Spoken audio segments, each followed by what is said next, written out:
Na novozámodskej palubovke športovej hale Millennium sa v piatok 24. februára 2012 predstavili futsalisti bratislavského Slovmatiku. Domáci Tupperware odolával začiatočnému tlaku až do 4. minúty, kedy hostia prvýkrát prekonali Gedaja. O niekoľko minút sa vyznamenal brvnom Dudáš a v 6. minúte sa tomu istému hráčovi podarilo vyrovnať. V druhej polovici stretnutia využili bratislavčania nepozornosť Gedaja a prízemnou strelou sa znova dostali do vedenia 1-2. Odpoveďou bolo Dudášové vyrovnanie 4 minúty pred odchodom do šatní.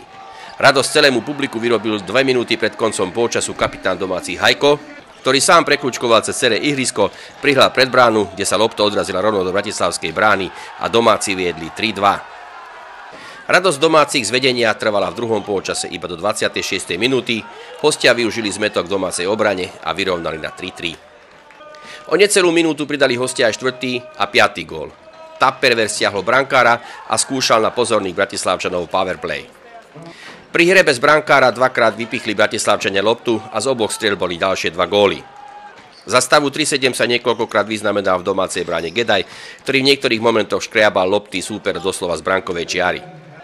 Domáci ani za tohto stavu neskladali zbrane, v 37. minúte znižoval na 4-7 Čambal, ale posledné slovo v tomto výbornom zápase mali hostia, ktorí upravili minútu pred koncom stretnutia stav na 4-8. Kalmi, máme za sebou, aj keď z výsledku vynímajú, ale jeden úspešný zápas proti Slovmatiku. Ten prvý polčas naozaj bol hodný toho extraligového zápasu. Myslím si, že nám vyšiel najlepšie. Už ten druhý polčas to bolo o niečom inom, ale predsa len tvoje hodnotenie zápasu.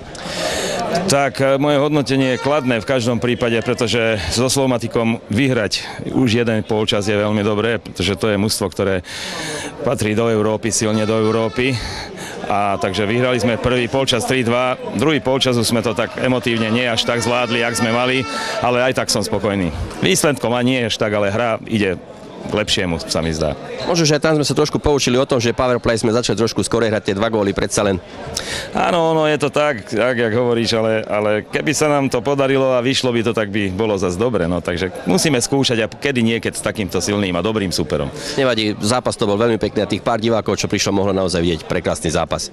Takisto si myslím a v týmto by som aj chcel pozvať aj ďalších divákov, pretože teraz ideme von do Bratislavy hrať, ale potom hráme posledný zápas základného kola proti PKP Košice, tak chcel by som privítať naozaj divákov, keby prišli a povzbudili nás.